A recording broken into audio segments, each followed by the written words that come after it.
All right, good afternoon, everybody. Thank you for coming to the Fire Department Open House. My name is Joe Campbell. I am the captain and training officer here for these firefighters and paramedics. We're really excited that you decided to come spend some time of your day with us learning about what it is that we do.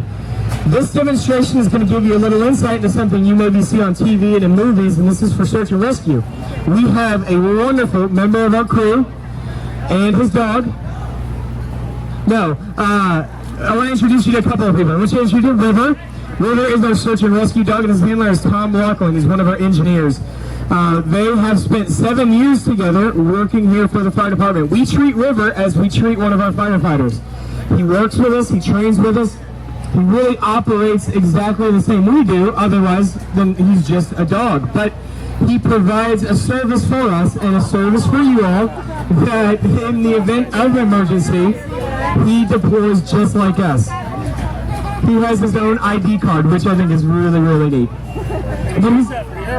And he needs it for the airplanes. He has to be credentialed to be able to travel to what extent Tom needs to travel. So I want to tell you some information about River, about search and rescue dogs and what service they provide to you, what we use them for, and then Tom's going to have some great demonstrations to show you his relationship with River, and then River can show you some of his talents. But the way search and rescue dogs operate is they go off a scent, and we as humans, when we're trapped in a situation, we release pheromones, and we release those things that allow River to see us. So through our skin cells, through our exhaling, so when you breathe, things come out, and then of course through our sweat, River can pick up those scents as we are trapped or in an emergency. They're classified very broadly. Some are scenting dogs, some are trailing dogs. So if you see them smell on the ground, those are trailing dogs. River, on the other hand, is sniffing the air. He's looking for those scents, those things that are floating around in the atmosphere that identify us to him. They work off of a narrow, very narrow source that they usually see as a missing person.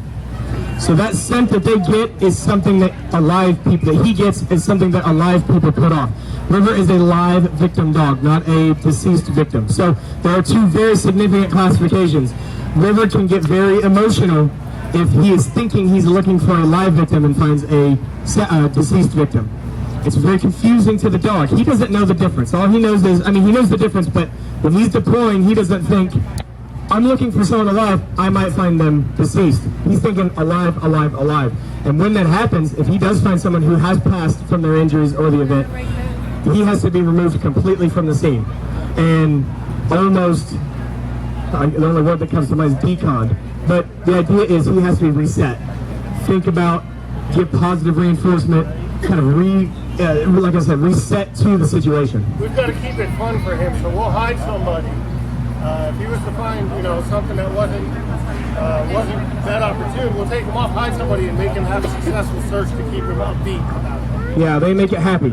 So like he said, if you couldn't hear that, if he finds someone who's deceased when he's thinking he's looking for someone live, in the middle of that operation, they will stage another situation that will help him find someone that's alive while in a disaster zone. Does that make sense?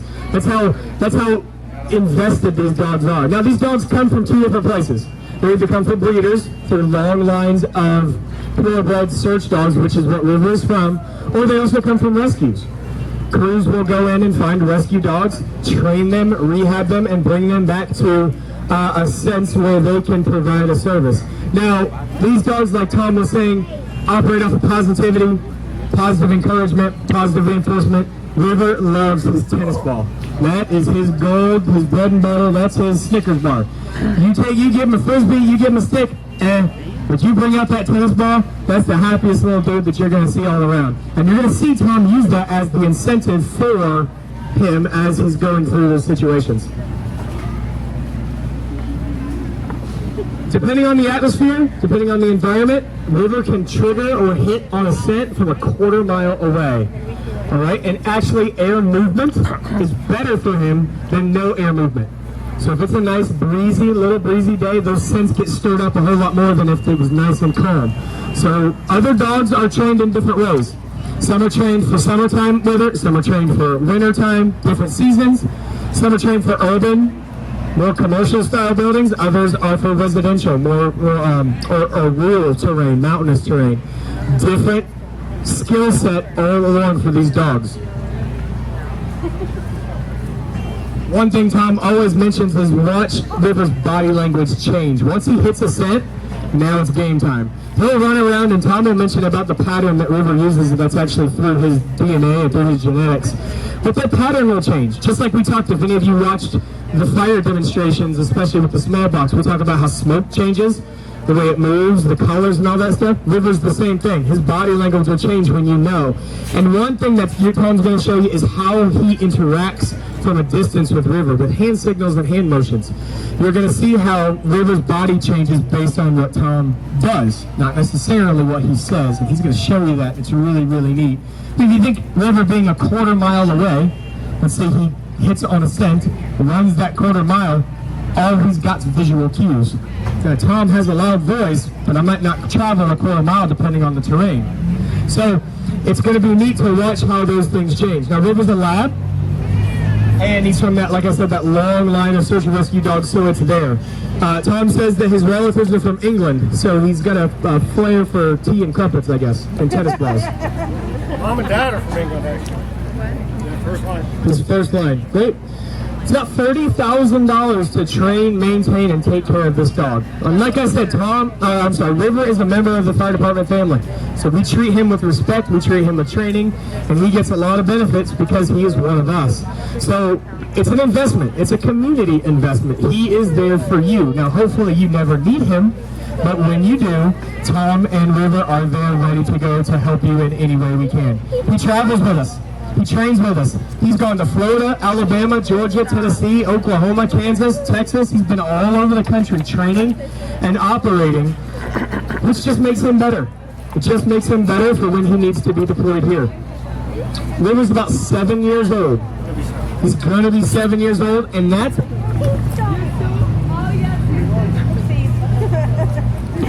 And that's not too far away from the end of his career. They operate for about 7 or 8 years, then they retire, right? We all want to get to that nice retirement part where in our lives where we've worked hard and we've got some rewards for our labors. River's going to be entering that here very soon, and here's what's neat for River, okay? When River retires, Tom's going to take good care of him, and River's just going to become a good dog that's going to help take care of people. Now, that doesn't always mean that's the case. Some dogs do go into a different line. Some of them become rescue dogs, or they become help dogs. They become service dogs and help people.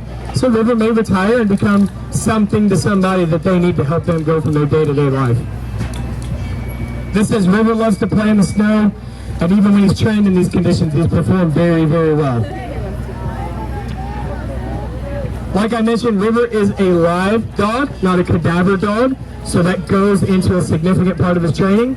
He uses his nose, obviously, to pick those scents out of the air and rescue the victims. Now, you think of a victim in a collapse or in a building situation, they may be unconscious. They're not screaming for help. River is relying on his nose to give him the information that he needs.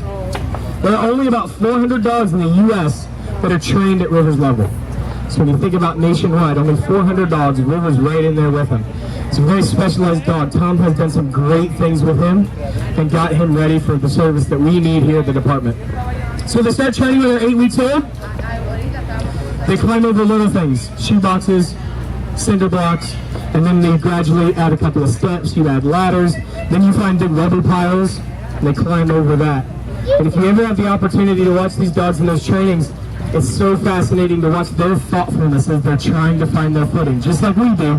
He's doing the same thing, but all along he's following that task. He's task-oriented, knows what he needs to do, knows where he needs to go. All right, obedience, agility. Obviously, you're seeing how much he's jumping up on Tom. It's about the ball. It's all about the ball. All about the ball. And the slabber that's now on your shirt.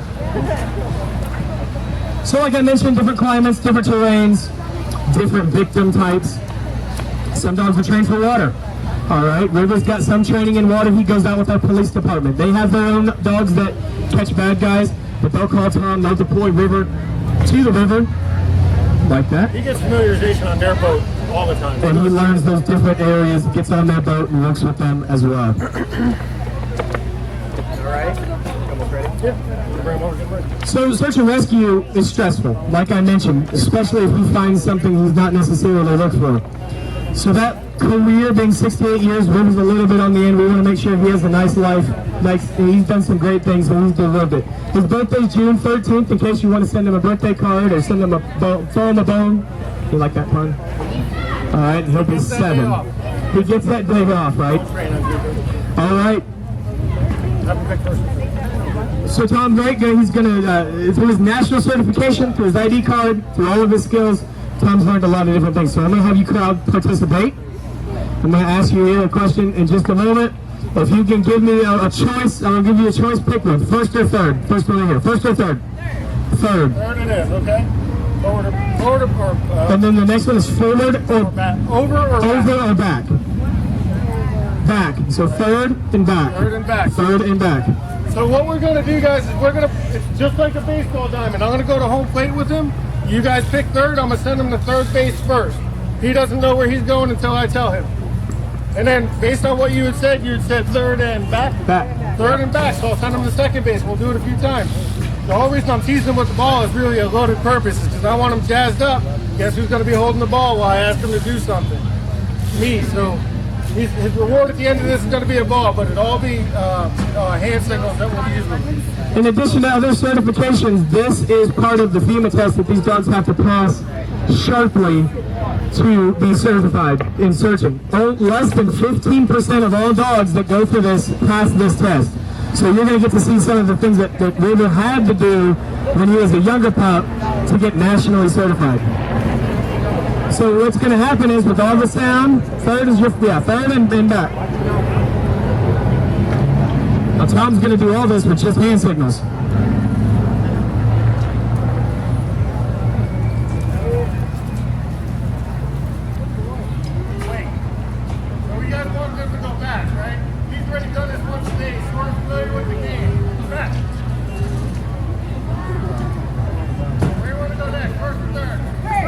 First. Third.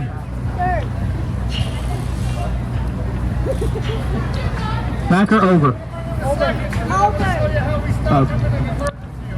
All right, so there are times when we have to stop in an emergency. He's going to send him around, and then he's going to do what's called an emergency stop.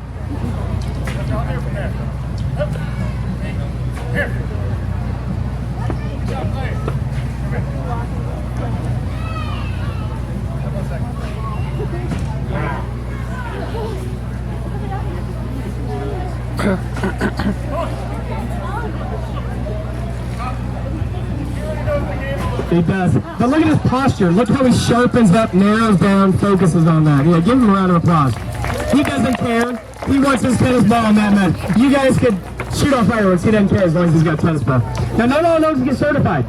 If dogs don't get certified, like I said, less than 15% of dogs that go through that training get certified. River is certified. But other ones that don't, they become Border Patrol dogs, they become narcotics dogs, they do those checkpoint searching, and then again, others become therapy dogs and provide that service to people who need them as well. They start at a young age. He's constantly being retested, reevaluated, retested, reevaluated to make sure. All right? A single dog can take the place of 20 humans in a search. Where we get emotionally attached, we start troubleshooting, problem solving, and having 4 or 5 different ideas trying to figure it out. River has one task: find those scents and go to those scents. So he can take away some of the stress of manpower and resources and provide that service and rescue as well. We're going to do one more evolution here. We're going to do, like I said, River's the live victim dog. So we are going to put one of our firefighters into the barrel. Now again, like Tom said, River has done this before, so he might just go straight to it. But again, pay attention to his body language. Pay attention to the way he changes, the way he moves, the way he communicates. Nothing clean about working with your pup. Did you share your water with him yet? People love that in the first demonstration. There you go. Now, you see, Tom did it the other way. He let River drink first, and then Tom took a drink. That's not unusual. Me and this guy, we share food, we share water sometimes. So if you're not crazy about dog slobber or dog hair, it's unavoidable. So it is what it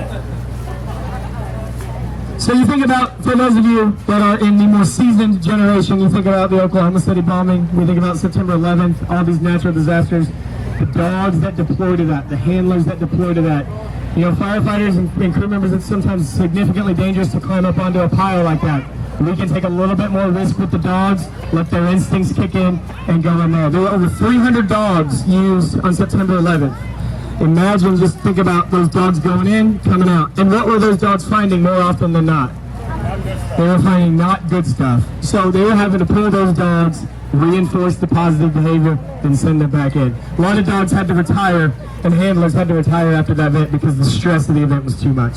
Hopefully we don't endure anything like that again, but if we do, just know we've got things out there for you. From an emergency response standpoint, we're constantly working on these things to provide to you the service that will help you out.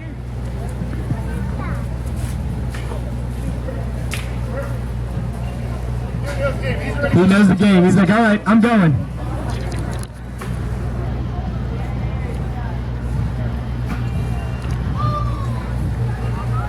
So he already looked at one barrel.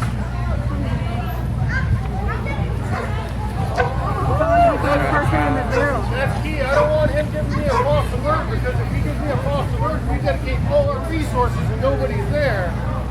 We just wasted a lot of time. It's important that he says, good job, buddy, good job. So it's important that he trains and he can tell when someone used to be in there and they're not now. So Corey, we ran two scenarios earlier, and Corey was in both barrels. River can tell the difference. You can tell if he's still in there. Of course, the scent lingers, right? Corey is sweating and exhaling, so a lot of that lingers in the barrels, but River knows what the difference is. And like Tom said, the last thing we want to do is get a false hit, deploy a bunch of resources, and there's nobody there while there's a victim in an emergency somewhere else. Are you going to do another one? No, I can tell he's already. So it's been a hot day. That's River's third demonstration. We're going to call it quits on that. But do you have any questions for Tom or for River? Although he's got a tennis ball, he's probably in his own world. Any questions? Yes, ma'am. Do you have like other dogs that do, how many dogs do you have that do other jobs like Between us and the police department, so the police department right now has two. Our question was, do we have other dogs that do other functions? Did I get that right? So he's the only dog with Temple Terrace Fire. Tampa has a bunch that do the same. I want to say four, between 4 and 6. None. Hillsborough, I think, was going to get some. Our police department, they have 2 dogs right now that do police type work, but they're also getting a bloodhound. Will be a tracker and trailer dog, so which is totally different than what he's up to. So the tractor and trailer, is that like finding the criminal or finding? that's nose to the ground, following disturbances. I smell this, smell it, matches what you told me to look for, and then he's more. That's an unknown smell in the air. So, anyone else have any questions or any others? Yes. How you doing today? Good. How are you? Better than I deserve. Yeah, you got a question? Yeah, that was my question. Okay. So one thing Tom didn't mention, and you saw us going back and forth. You're gonna do it, I'm gonna do it. So you asked what other dog we have. We have ours in Temple Terrace, but then we're part of greater regional urban search and rescue teams. So out of Central Florida, South Florida, if you watch over the past couple of years, specifically since Hurricane Katrina, all the pre-preparations that go in for hurricanes, these teams are deploying from all over the country, and they've got that. So I went to Hurricane Florence last year. We sent a rescue as part of a task force, and we went up to Raleigh, North Carolina, and staged up there, and I've got some pictures that I've shown my guys. We had urban search and rescue teams from California, Wyoming, New York, all staged in one location. And all of those dogs are, from a FEMA standpoint, a federal standpoint, are accessible to us. If we get hit with a hurricane, which the day will come when this area takes a direct hit, you will see dogs and crews from all over the country, even internationally, coming and being a part of search and rescue. So it's a wonderful network that's out there and that's ready and available, that we pay for as a government, for your taxes and for the infrastructure. It's a great system. Any other questions? I've got one. Yes, sir. After he retires, will it be a candidate to breed? After River retires, Yeah. should we keep that lineage pure, Tom? Not him. He's got brothers and sisters that'll be up to that, but his likelihood of getting cancer at older age from not being neutered, for me, I had zero interest in breeding him. I could go right back to where I got him from. They're very much an established line of search dogs, but I had zero interest, so I got him neutered early. Easier to train, less risk of prostate cancer. Yeah. Great question. So in case you didn't hear, will River be a dad to more rescue dogs? And no. They do preserve the line though, where River came from. He's got brothers and sisters and other family that will do that, but River specifically, he won't. Yes, ma'am. Can River go in the wintertime? He can. He loves the snow. All right, he loves the snow. Who here has been in snow? If you haven't, you need to go do it. I grew up in it. It's wonderful. But yeah, he can work in the wintertime. Good question. Anyone else? You just saying hi because you know me. Where are you? I'm from Indiana. I'm from Minnesota. Yeah. Oh, that's snow. That's for sure. Michigan. All right, bunch of transplants. You Right? guys probably know each other because there's not many people. That's true. Well, if there are no other questions, again, oh yeah. Tennessee, right? Where? He comes from a small town outside of Memphis, Tennessee. His owner, the kennel he comes from, is a retired Air Force colonel that runs the federal task force out of there. And he basically partners up with a British retired Air Force colonel who also has a duck hunting kennel. And that's how they've kept this line for 30 years now. 30 years. Awesome. We're We're gonna send him to rest. Yeah, we're going to give him a break to rest up. I'll probably bring him out a little bit later. If you want to come up and see him, I'll wait for a couple minutes, but we're going to make it very brief. Yeah, if you want to, River needs a break. You can see him breathing and drinking. But if you want to see him, Tom's going to give him a break and then he'll be around. You can certainly say hello and get a look at him. Thank you all for coming. Thank you. Enjoy the rest of your day, and we'll hopefully see you only next year. Thank you. And that's a wrap.